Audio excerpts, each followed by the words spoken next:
What's up, Gator Nation? Welcome into the latest Gators Online show. Zach Albaverdi and Nick Del Torre here, and it is Florida-Tennessee week, folks. Been seeing all the highlights on Twitter this week, or X, should we say, of all the old games, all the times Florida went up to Rocky Top to get a win, and now they travel to Knoxville, Tennessee this Saturday trying to get an upset over the number 8 Vols. Nick, they got an upset last week, right?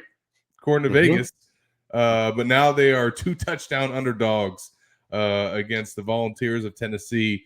We'll preview the matchup today with Eric Cain of VolQuest, part of the On3 network, and let you guys know certainly some matchups to watch and some storylines to follow for this game. Obviously, this is a big one for the Gators. Huge opportunity to kind of maybe turn the tide of their season, Nick. And they are big underdogs in this matchup. But were you surprised when you saw that line? No. Like after week 3, I thought the line could be 35. Like that's when Tennessee had. Yeah. I think their first 3 wins or their first 2 wins were like 140-3.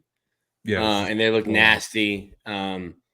Even when they went to Oklahoma, it was kind of a close game. But if you watch that game, at no point did Oklahoma like threaten to win.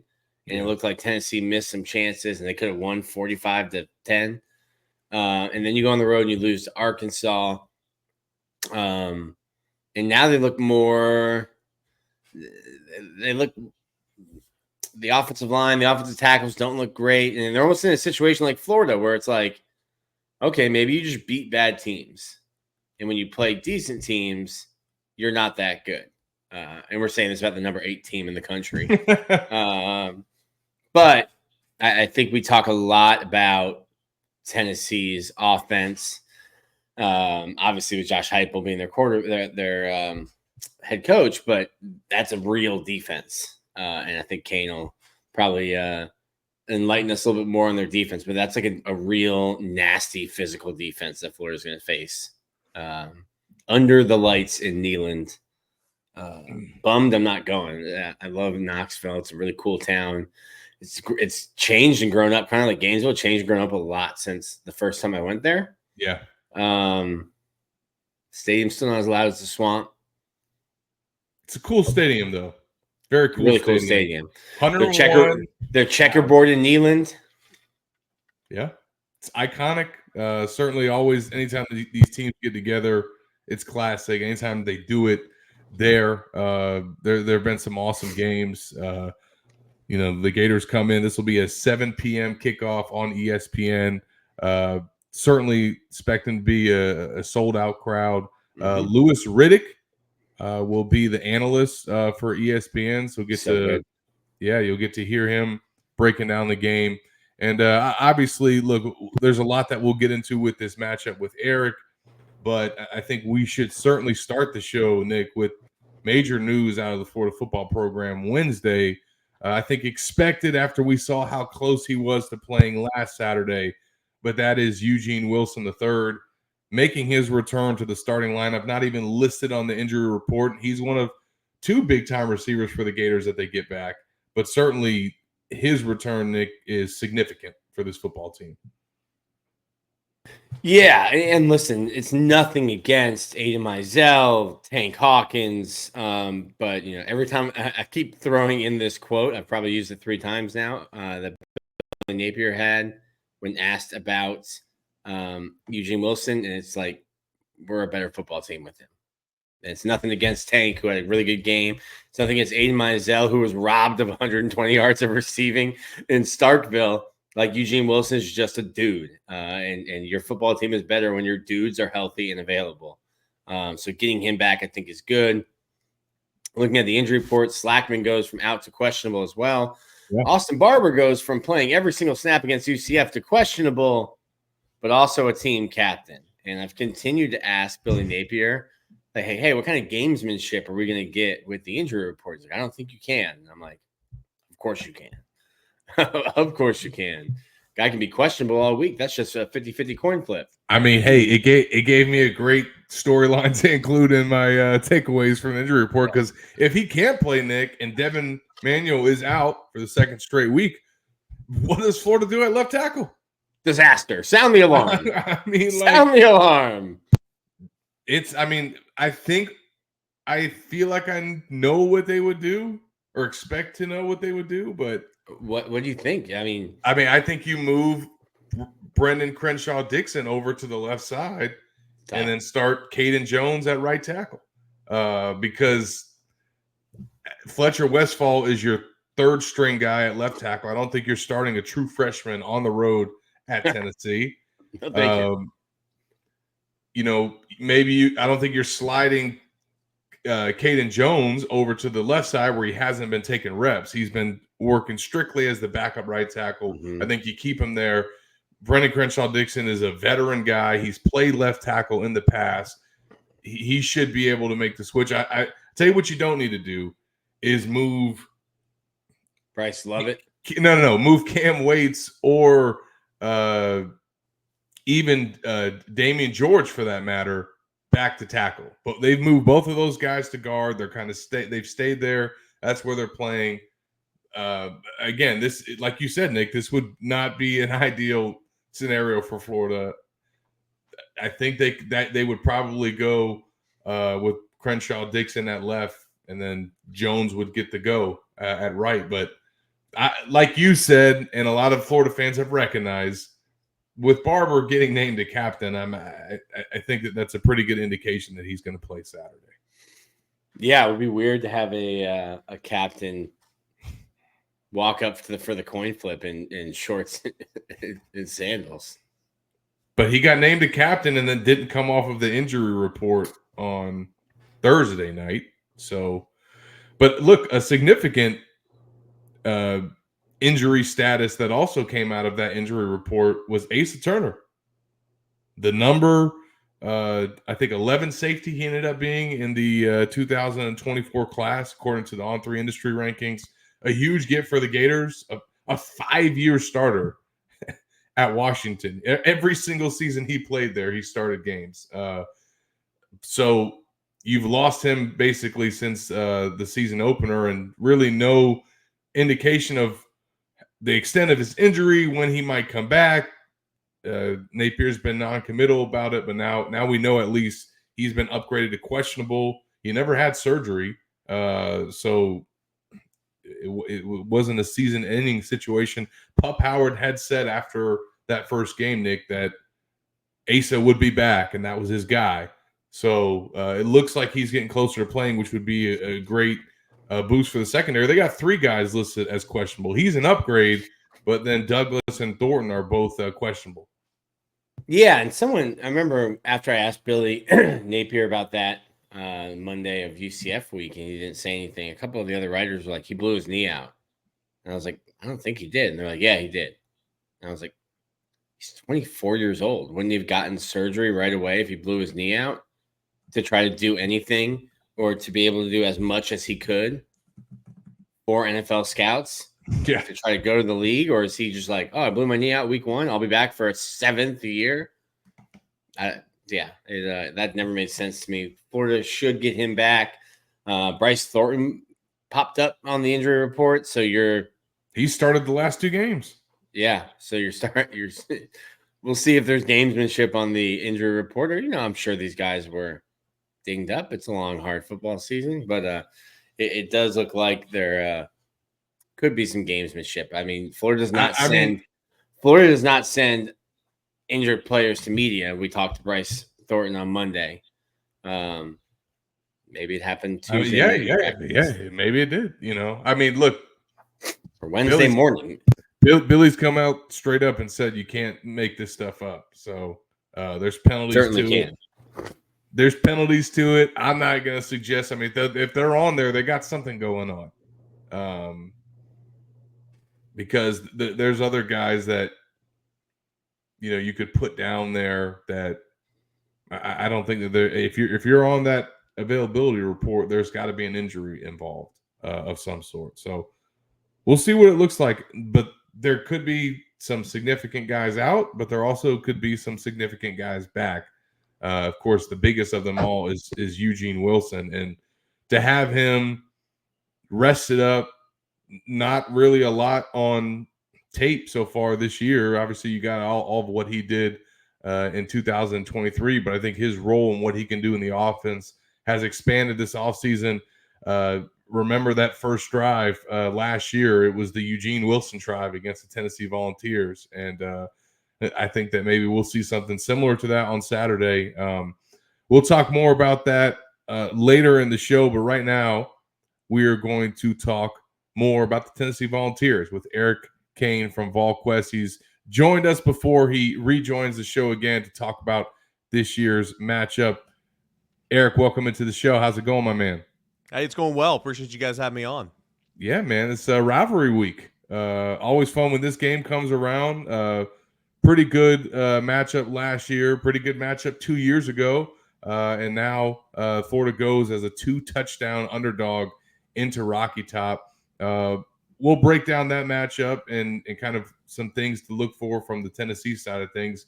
But so far, just kind of give us your synopsis of the season so far for the Vols, and certainly coming off of that loss last week. Yeah, just kind of trying to figure out who this team is. I mean, I think everybody covering this team, and I think Tennessee fans for the most part, recognize that, what Tennessee did against Kent State, which might be the worst FBS program in America, what Tennessee did against UTC. I mean, that wasn't going to be the norm every single week, right? I mean, a couple cupcake games. I think we were all very impressed with how Tennessee handled NC State. I thought Tennessee was going to win by multiple scores going into that game, but I don't think anybody realized NC State was going to be that poor. And then you get in the SEC play, and you got Oklahoma, and you have two backup offensive tackles in there, and clearly you're struggling to protect your quarterback. And because the defense was playing so well, and because the run game was coming along, I thought it was a great coaching job just to say, hey, let's ride this out, let's lean on this defense, and let's get out of here with a win. And then last week happened, and it was a lot of the same. You had your two tackles back, but they, along with the offensive line, weren't very good. The running back struggled in pass pro. Nico was not very good. There's some questions offensively. I think the potential's there. I don't think anybody's giving up on Nico because obviously you can see the talent, and but he's looked like a redshirt freshman at times. Mm-hmm. He's looked like a guy who hadn't played a lot of football. But the explosive plays, at least earlier in the season, were there, and I think Tennessee's trying to have that return. So I think defense has been a real pleasant surprise. I think this is a really sound, solid defensive unit led by the front seven. I think Tennessee's much better football team than what we've seen much of the past two games in SEC play, but that's up to the Volunteers to go out there and execute and take those steps. So a lot of questions about this offense specifically, which is kind of puzzling because typically it's the questions about the defense with Josh Heupel's offense being, in tow. But that's kind of where we are, and I think coming back home for Tennessee is going to be very welcoming. I think they need to be home. I think they need to be in front of that crowd. I think they needed to be a little quieter to operate on offense right now until they can kind of get their feet back under them. When you think of Tennessee, I think you always think of, or with Josh Heupel, you think of their offense. And I thought getting Nico, not only was it a good business decision NIL-wise, I thought, hey, this is a good business decision because of your coaching, because of your offense. You obviously can't do it yourself. Just what has been, you touched on a little bit there, what has been the issue protecting him specifically with the tackles? Yeah, man. I mean, it's been bad, and I've been hounding the tackles a lot this week. I mean, the guard play wasn't great. I mean, the offensive line in general, has it been up to? You had to pick a position. Like, listen, the center wasn't great. The guard, center's all SEC probably, but guards weren't great. But let's pick on the tackles this week. The John Campbell's playing hurt. John Campbell this is like his 7th year in college. He started at Miami. Florida fans know that name. Yeah, he's been at Tennessee the last couple of years. He's playing hurt, and like it's going to be about like managing his pain tolerance. He will rotate in and out with another tackle. He didn't do it as much against Arkansas, but that's kind of what we've seen from him. And so, he's playing hurt, but obviously he's not playing very well right now. Lance Hurd, who I think is going to be a really good player, but like Nico, redshirt freshman, didn't play an awful lot last year at LSU. He missed a lot of time in fall camp. He played 2 quarters against UTC. He played 2.5 quarters against NC State. and then he didn't play against Kent State, didn't play against Oklahoma. Then there was a bye week, and then he came back and played last week and looked like a guy that hadn't played football in a month. And so I just think he looked really sloppy at times. And so, a couple of those two, I thought the running backs were lost a little bit in pass pro. I thought I didn't think from what it looked like for me, like Tennessee ID'd the guys correctly because there were a couple of pass plays where the running backs just didn't know who to, where to turn and look and who to block. And I think that's a communication aspect thing up there.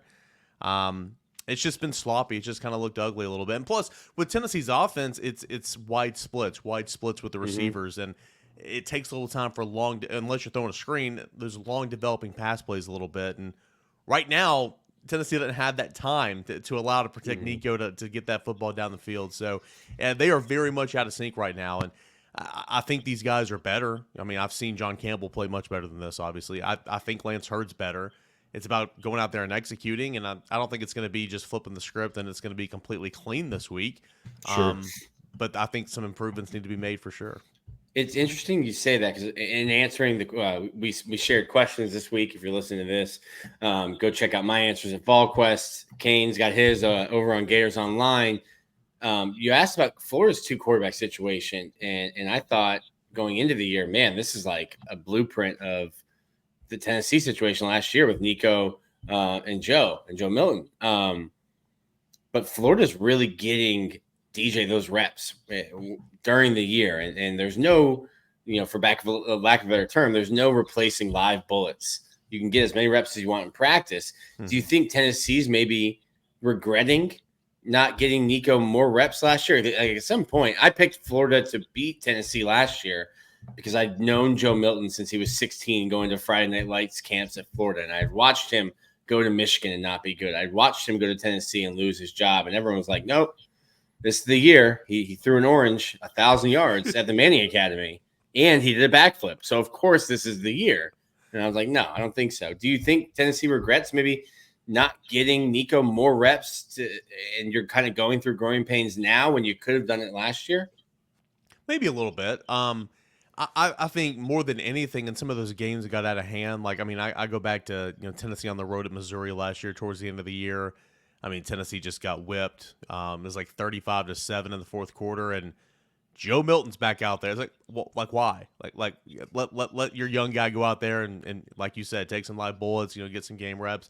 I think at certain times I would love to see Nico come in for some certain package plays. I mean, he's not a runner or anything. This isn't a Chris Leak, Tim Tebow situation, but I think there could have been some package or some personnel situations where Nico could have came in there and played a little bit last year. At points in times, of course, when you're losing games, and Tennessee was 8-4 last year, the fan base is saying, and especially with a guy like Nico on the bench, right? The hype, the pedigree, the NIL, they want to see him play, and so. But there was only once or twice really where you can make the case where they should have made a move, like after the A&M game for Joe because he wasn't very good, and then maybe towards the end of the year. But like that stretch from, Alabama, Kentucky, a couple other games in that middle of the season, like Joe was actually playing pretty decent football, to be honest with you. But I do think that they'd like to, kind of go back and allow him to get a little bit of playing time last year, so that he's not so raw this year. And again, like I think Nico's going to be good. I mean, anybody giving up on Nico right now, I think's a little silly. I mean, he's just got too many intangibles. He throws so well off platform. He's got such a strong arm. His legs allow him to extend plays and can be a real weapon when he's not just running for his life. But I think he's looked. I think he's looked young the last 2 weeks, and up to him to grow from that. And I think coming home will kind of help in that regard, at least this week. I will let you go in a second, Zach. The way that Steph Curry kind of changed basketball, I think Patrick Mahomes has kind of changed quarterbacking because now, like, I see Dylan Raiola doing it, DJ Lagway's done it. I see Nico do it. They can throw like a football anywhere from here to like here. On 1 foot, 2 feet, falling backwards. It's kind of like, hey. It's like if you're a quarterback coach, you're cringing because it's like, that's not how you coach. Yeah. They're like, yeah, but when am I going to run to the left and throw off my front foot, sidearm 30 yards? So, like, that's not one of the drills we're doing. He's like, I think it should be. It's like, you know what, parent, let me coach the kid. They flick that wrist, boy. That's all it takes. It's been impressive. And look, what's been impressive too is Tennessee's defense. I know, like you said, you have to question this early in the season where they rank in some of those national statistics because of who they played the first few weeks. Nonetheless, they have looked good in SEC play, unlike the offense. So, what do you make of that unit so far this year? I mean, just some of the numbers for the folks that aren't aware. They're top 5 in multiple categories. Number 2 total defense nationally. Number 2 rushing defense nationally. Number 4 scoring defense, only giving up 9.4 points a game. Again, those results early in the year help that average. And then they got the 15th ranked passing defense in the nation as well. Were they expected, you think, in Knoxville, Eric, to come out of the gate that hot?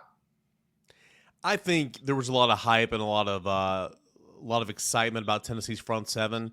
Tim Banks came out and made a comment in spring practice, about his defense, and he said, we expect to have the best defensive line in the country. We think we do, and we expect we do, and that kind of, we all ran with it, of course. It's like, Tim Banks says this, and I mean, like, we're sitting there like, well, I mean, he's got a point, right? I don't know about being the best, but you have all these guys returning, and Rodney Gardner plays 12 to 13 guys up front, and of those 12 to 13 guys they're going to play this season, all these guys have been playing. You got James Pierce coming back. Joshua Joseph has played. Omar Norman Lott, Bryson Easton, Amari Thomas, Elijah Simmons, Caleb Herring. I mean, Dominic Bates. The list goes on and on and on. And so, they back that up a little bit. There are no off days for Rodney Gardner. It's an era where it's player empowerment, and that's great. There's a lot of positives there. But, a lot of guys take days off. A lot of guys take some maintenance days. Not on Tennessee's defensive line. I mean, they're out there every single day or they will not play. That's just kind of how Rodney Gardner is. So a lot of hype about that defensive line and the depth and ability there. And in turn, we thought the linebackers would be better as well. Keenan Peely didn't play. He played the first game, got hurt, missed all last year. Tennessee was forced to play a lot of young guys to kind of get him baptized by fire a little bit. And, Aaron Beasley played hurt all last year. And now all those young guys that had to play last year are now a year older. And now they're playing and contributing. They look a lot better. And you throw in Keenan Peely as well. So I think the front seven we expected to be pretty good.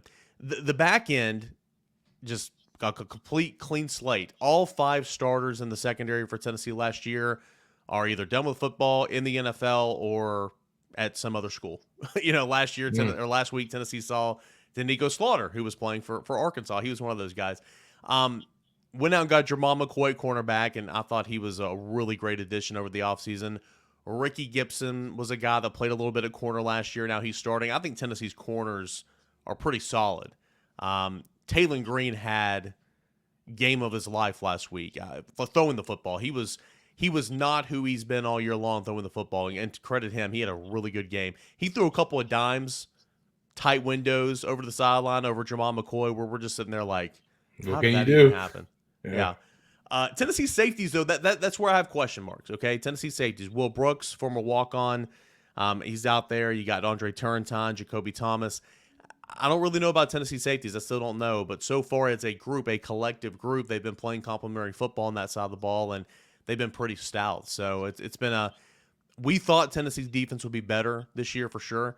We didn't think that it would be this good right now. And they'll come with some lumps. They gave up 7 plays of 20-plus yards against Arkansas. That's not winning football. But they showed they bent, but they didn't break. I mean, Arkansas had 13 points up until the final minute of the game. I mean, that should be good enough to win you a football game. So it's been a pleasant surprise. Are the lack of sacks a concern for them? They only have 9 so far this year, which ranks toward the bottom of the SEC. Yeah, I think they obviously want to have some more. They've been affecting the quarterback, though. I mean, James Pierce alone, I think, has missed about 3 sacks. It's frustrating for him, obviously. He finally got home last week. But I think they'd like to have some more. But, the TFL numbers are kind of where they normally are. I mean, Tennessee's had double-digit TFLs against NC State, Oklahoma. I believe they had it last week against Arkansas. I think they want to get home more for sure, but they have been disrupting the quarterback, and even when they're not getting home, making things difficult for the passer. Those QB hurries count too. Yeah, that was that you're talking about him there sounds a lot like Princely Uman Mielen. for Florida, who I think is led Florida in sacks and tackles for loss each of the last 2 years. But Florida fans helped pack his bags on his way to Oxford this year as a guy who didn't get home as much as he'd like.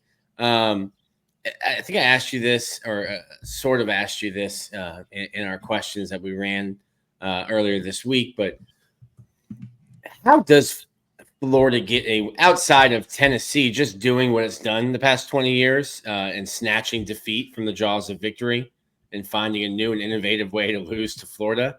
How does Florida attack this Tennessee team if they want to come away with a win in Knoxville?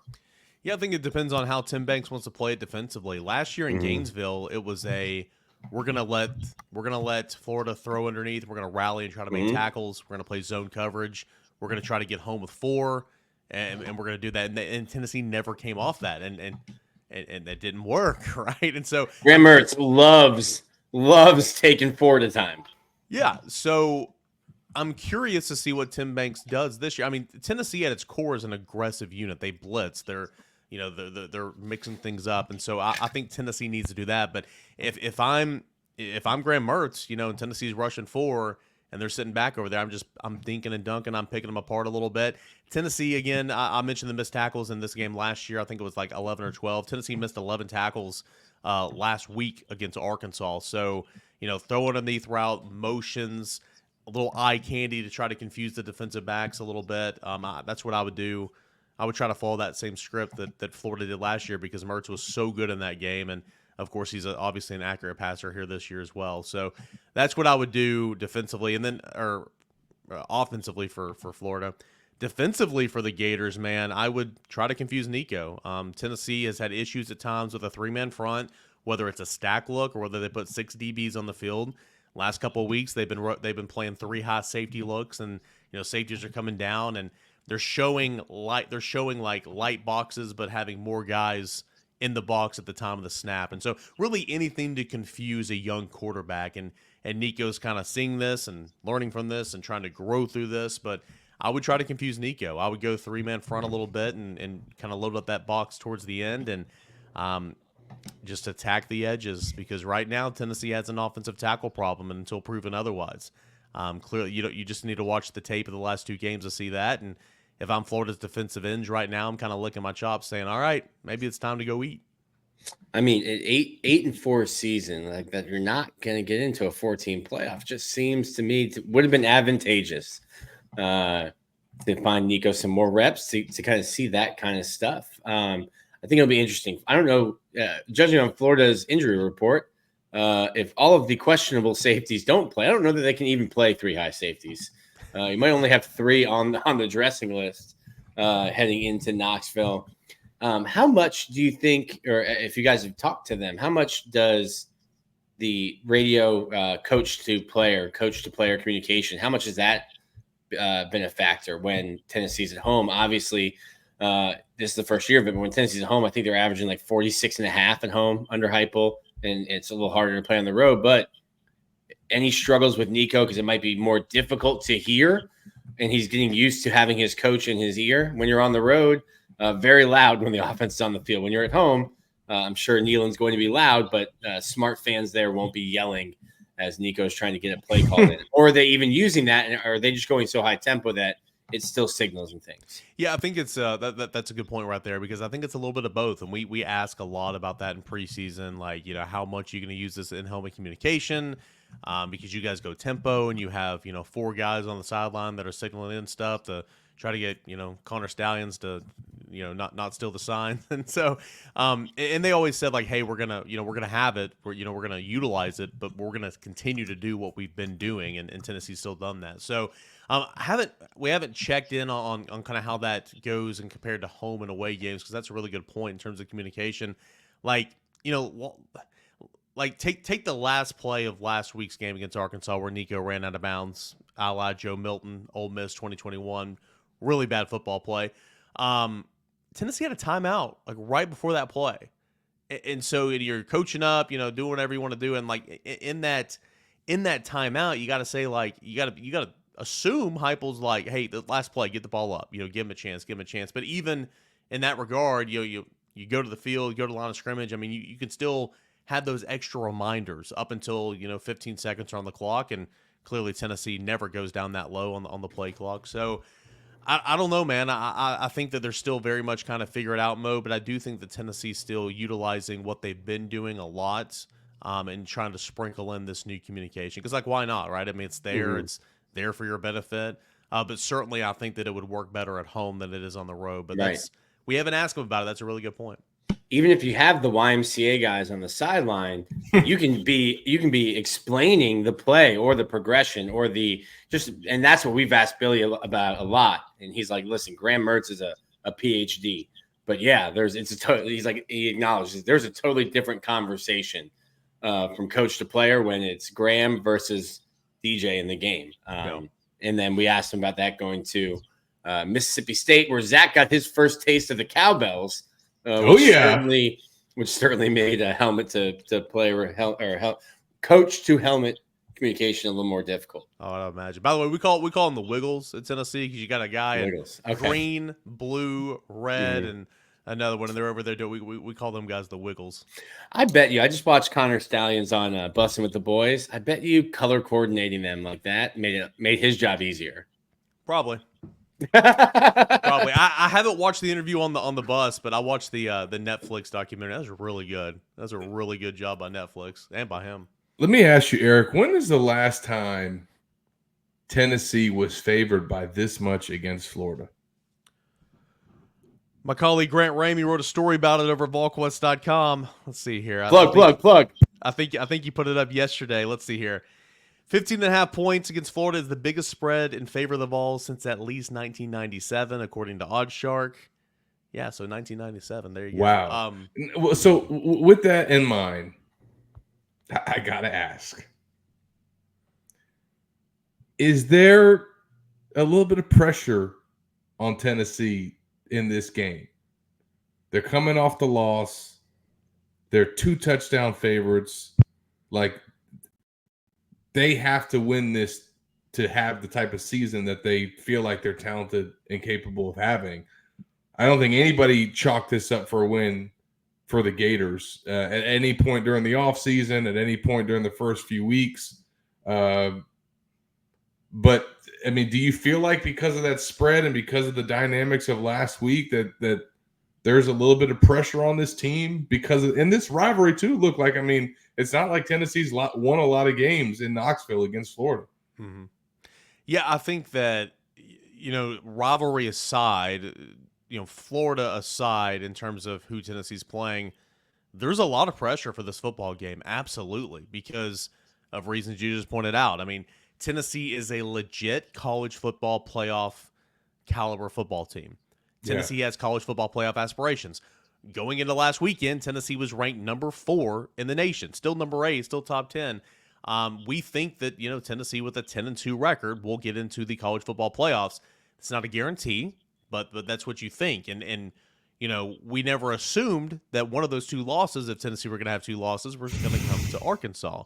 So you're going to have to steal another game along the way. Maybe it's Alabama next week. But point is, coming off that loss and knowing that you have a little bit of room for margin for error, but not an awful lot, you absolutely need to win this football game. If I've said it a couple of times this week, man, if Tennessee loses this game, I think the sky's going to fall a little bit. It's Florida, okay? It's 2 losses in a row against a team where you were ranked by 2 touchdowns in 2 games. It's college football playoff is on life support at that point because you're going to have to run the table, and I don't think Tennessee can beat Georgia and Athens later in the year. But yeah, I think there's a lot of pressure. And then you throw into the fact that it's Florida, this series. I mean, I think it trips up the fans much more than does the players, obviously, because they got PTSD. Yeah, the players weren't here in 2015 and 17 and 18 and all those horrible losses. But yeah, I mean, the fans know what this game means, or the players know what this game means to the fans. And Tennessee's an old team, and they've got some guys who have been on this team for 5-6 years, and they've been through some bad losses. And even in 22, when Tennessee was up by 17 with 5 minutes to go, and just did everything they could to say, hey, Florida, come win this game. Here it is. Come win this game. But yeah, I think there's pressure this week for sure. And it's up to Tennessee to kind of channel that and come back and feed into that crowd and try to go out there and get a win. Florida is 6-2 in Knoxville since 2006. A 13-year-old Gator fan has seen the Gators beat the Vols 11 times. A 68-year-old Tennessee fan has seen 10 Vol victories in this series. Like I said, Tennessee finds ways to lose, invents new ways to lose You said it games best when to you joined us Florida. on the VolQuest podcast. You say no team Snatches defeat out of the jaws of victory, quite like Tennessee does when they play Florida. That's correct. That's accurate. Yeah. Is there any, like Zach said, is there any PTSD? It's kind of like, listen, we have a better roster. We're at home. We're favored by 2 scores. Gosh. Is there some PTSD? Like, okay, how do we lose this game? Or is the fan base just confident? Like, hey, listen, the team lost last week on the road. Yeah, they just lost to Arkansas. Might be good though. I asked Billy that. I kind of asked Billy Napier. I don't know if he understood the way I was asking. It was like Jim McElwain used to always say, like, we're on a winning streak. Our guys are getting their bellies scratched. They're feeling good about themselves.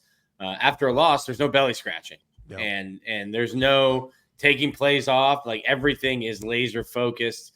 Everything you've done wrong that might not get mentioned as much while you're winning a game 45-3 gets brought up after a loss, and maybe you correct those things and you come into this game. Not that you need any more added motivation when it's Florida, Tennessee, but winning can kind of allow you to brush some stuff under the rug that you're not working on, or, hey, that we need to get to that and fix that, but we're winning, so it's not a big deal. And I almost think Florida would have been better if Tennessee would have just like figured out a way to win in Fayetteville.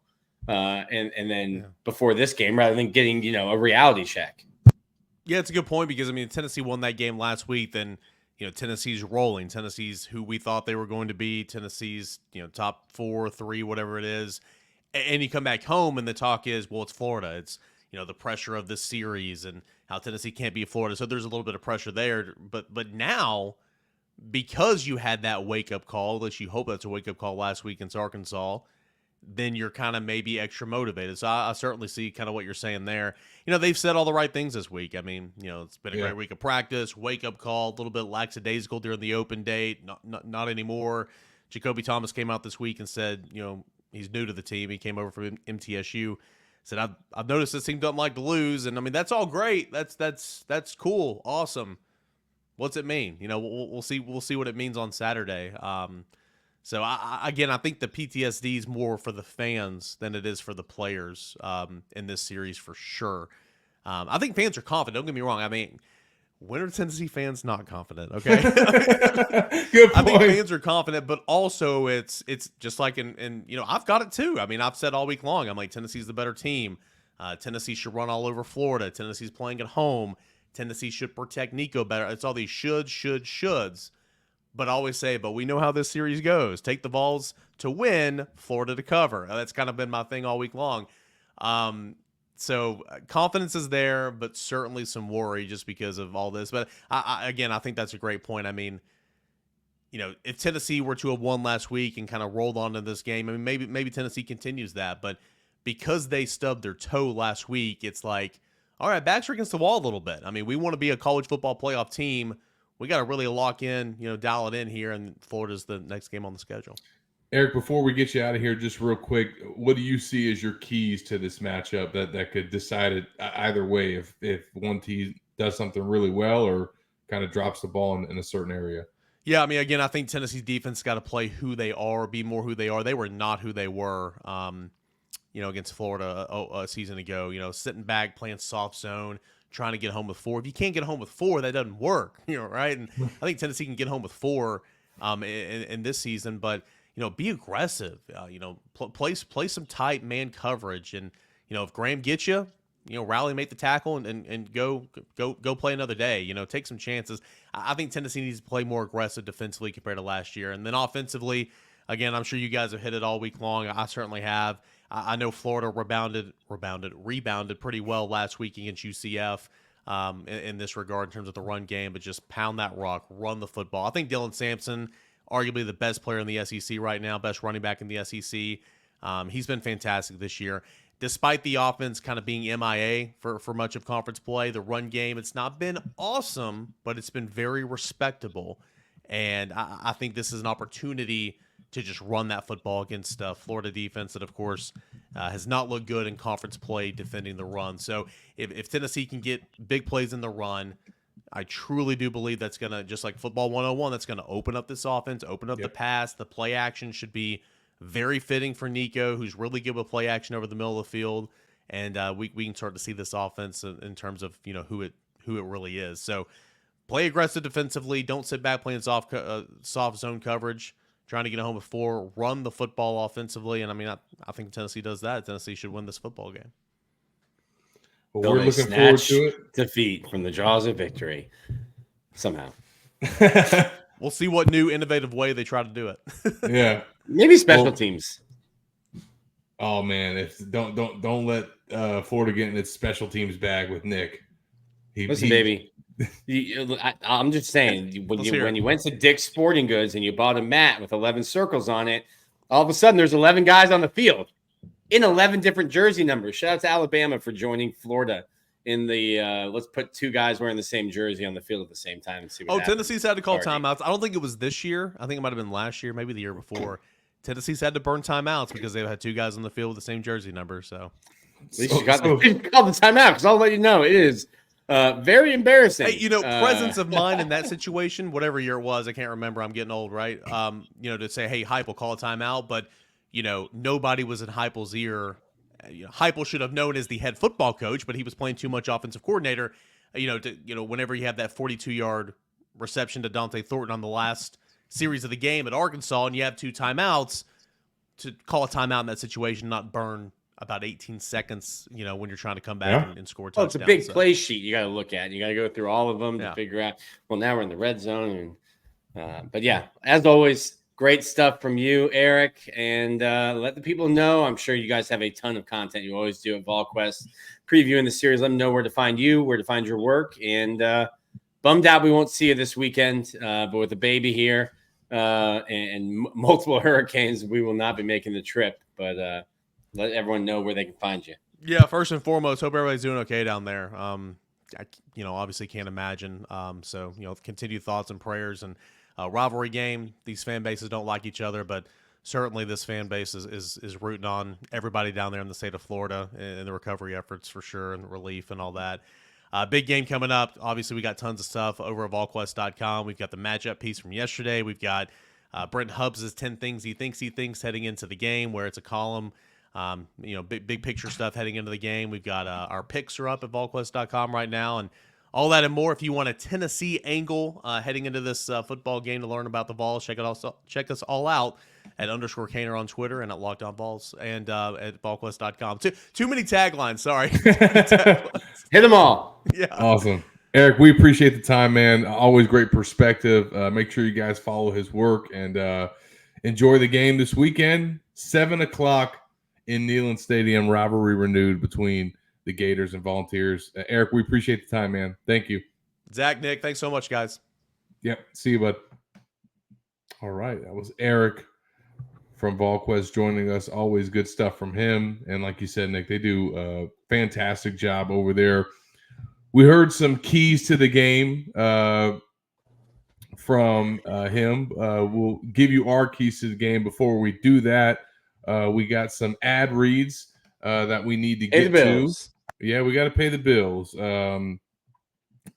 Nick, I'll get to mine first, and then I'll let you pull up yours. I see you don't have your. I don't see you don't have the polo today. It's a little nippy outside.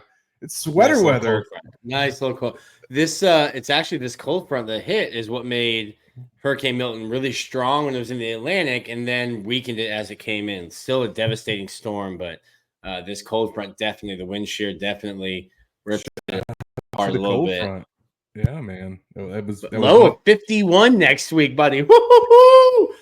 We got hoodie weather next week. Listen, I'm here for it. It's been a hot one. It's been so hot in 24. So well, listen, before we jump into the keys, want to give a shout out, as we do each and every episode, to myperfectfranchise.net.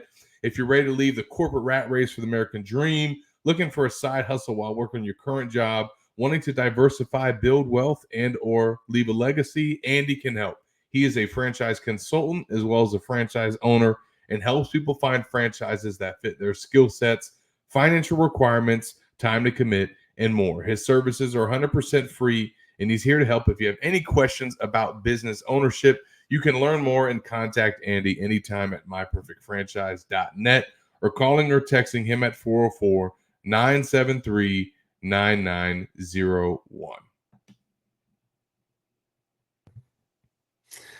And yeah, I am. I'm not wearing it. It's because I've been wearing it a bunch, and it's in the wash right now. But my Roback Polo, Roback activewear. This is only one way to describe Roback: best fit, best feel. For those who aren't familiar with Roback, they're completely changing the game with their incredibly comfortable activewear. Roback just released their new licensed game day collection, and it's fantastic with a novel polo design. Clean hoodie, quarter zips for some of your favorite schools. It's definitely worth checking out. Nobody else on the market is pairing these level of custom designs with this quality of activewear. Roback's everyday shorts are the perfect pairing as well. They're comfortable, have an elastic waistband, great fabric that's made to have an appearance of a nice short, but the comfort of an athletic short. Roback's proudly leading the way with NIL, having signed partnerships with Jalen Milroe, Quinn Ewers, Caleb Downs, among others. And they're the go-to brand for college athletes. Use the code Gators 20 on Roback.com for a generous 20% off all new customers through the end of this season. That's spelled Roback, RHOBACK.com, and 20% off all performance polos and performance shorts with the code Gators20. Cannot beat it. Cannot beat it. We had some listeners reach out to us since we started promoting Roback, telling us they are legit. Shout out to Tony. He texted me, telling me he's got a whole host of some of their gear. So take advantage of that if you're a Florida fan. They got some really cool merchandise that they released for this season. So we are almost 24 hours away. By the time you guys are listening to this, we'll be even closer to that. 7 p.m. I love when it's a night game. Maybe not so much on the riding front, but just for the atmosphere, especially in a rivalry, you can't beat it. Nick, we heard from Eric about what he kind of felt like the keys were for Tennessee defensively. Certainly, they need to run the ball. I think Florida needs to run the ball. He looked pretty good last week, and he's going to need to look good again Saturday because Florida's once again without Trayon Webb and KD Daniels. What do you see as some keys to this game and how Florida tries to come out here with an upset? Yeah, I think you're going to have to the way I see this going, I think Tennessee can win in a blowout. I think Tennessee can win a close game. I think Florida's only path is to win a close game. Doing that, I think you need to, like Cain said, kind of confuse Nico when he's blitzed. He is 3 of 12 for 59 yards. When he's under pressure, he is 2 of 8. Other numbers, he's completing 70% of his passes when he's kept clean and 75.8% when he's not blitzed. I think you've got to find ways, kind of like UCF did against Florida, to show pressure from the right, and then those guys are dropping. You're bringing pressure from somewhere else. So for a young quarterback, I go back to what Ron Roberts said to us when we asked him about the in-helmet communication. He said, I kind of liked coaching against 19-year-old kids, not 48-year-old offensive coordinators. Try to confuse, or if you're not confused, just make him play a little bit slower because he's diagnosing stuff. So I think Florida needs to bring pressure.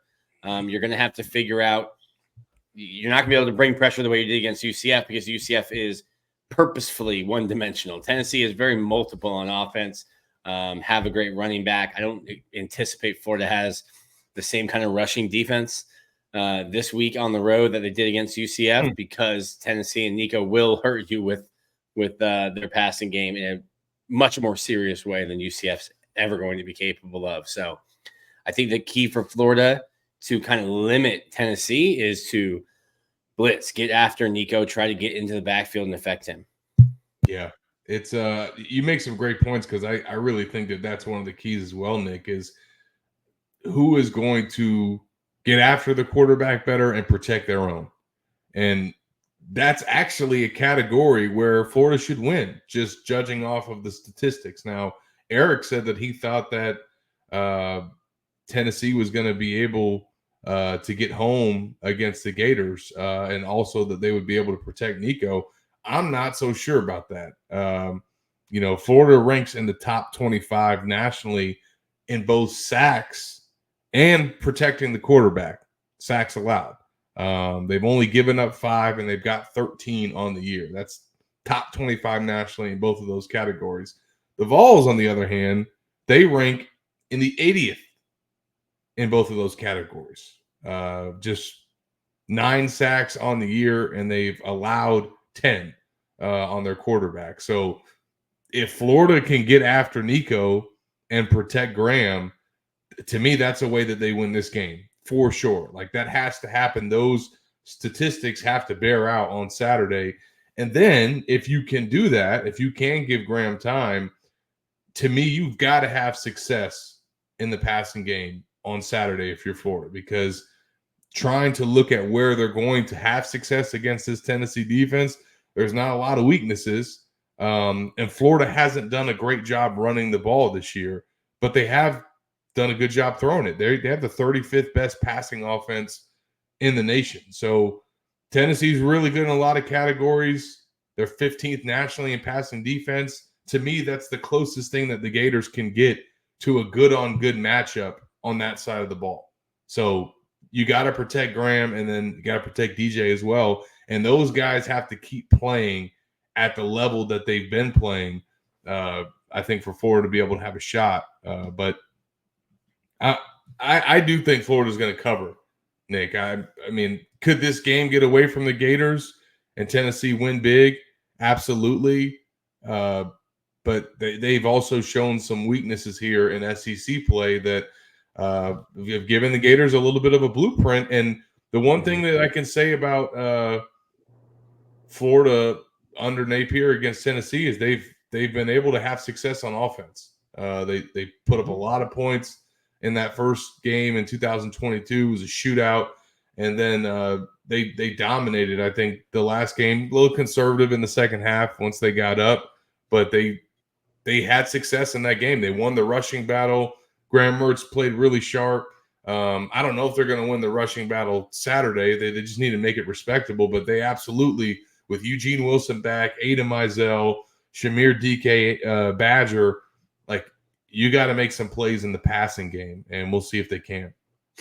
Yeah, I remember that game in Neyland 2 years ago. I think I was like in the end zone when when AR was trying to like throw a touchdown to, I don't know if that would have tied it or in like forced overtime or would have won it. It was 38-33, yeah. Won the game outright, and then the ball just like sailed into the stands. I was like, a little too much mustard on that one, buddy.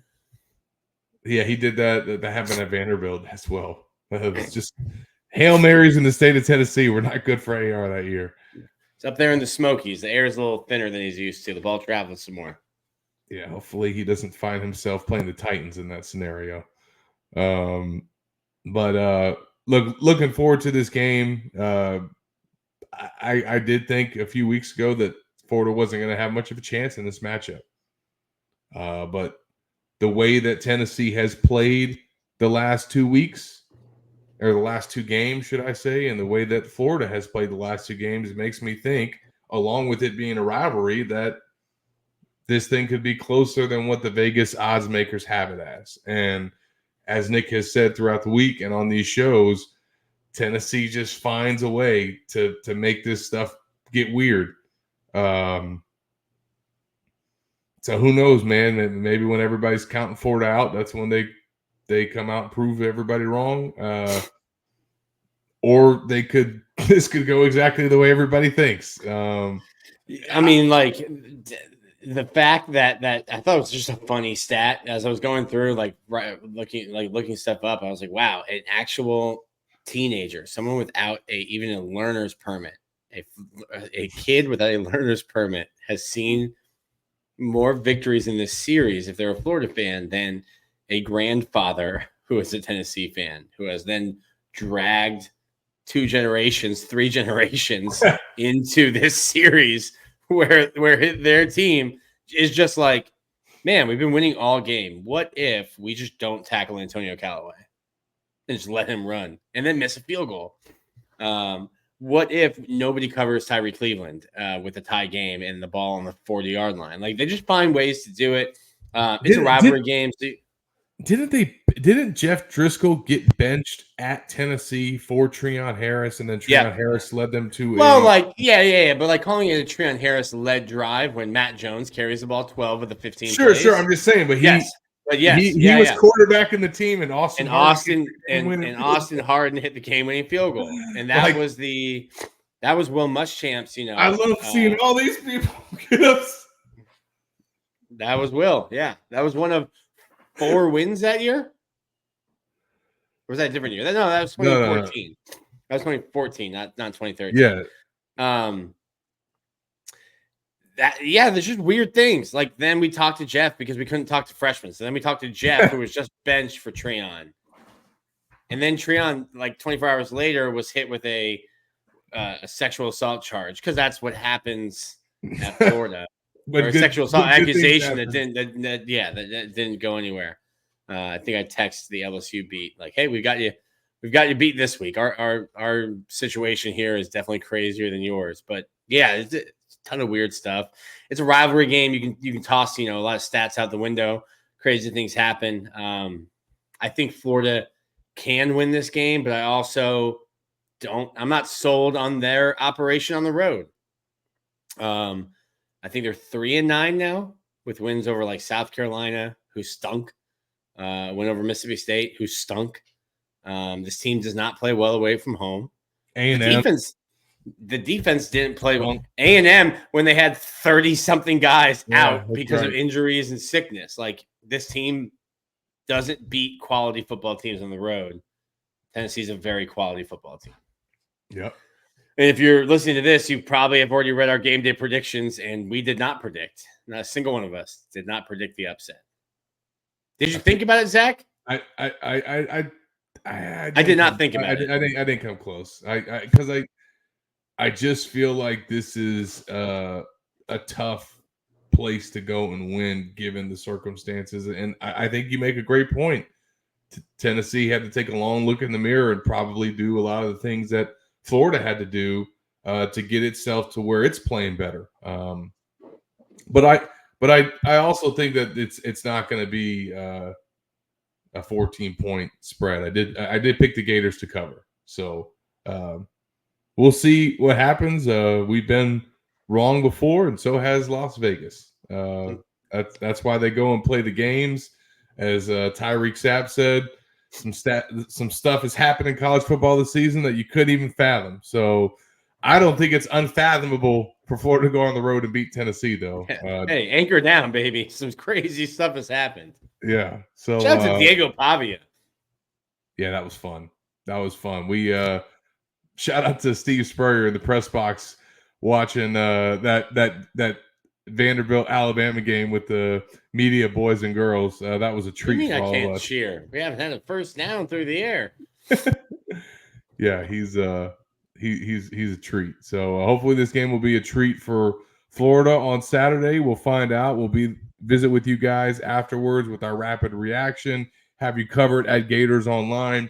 Thanks to Eric Cain from VolQuest for joining us. Make sure you guys check out their coverage on Tennessee leading up into this matchup. And we will see you guys on Saturday night. For Nick Del Torre, I'm Zach Alberti. Take care.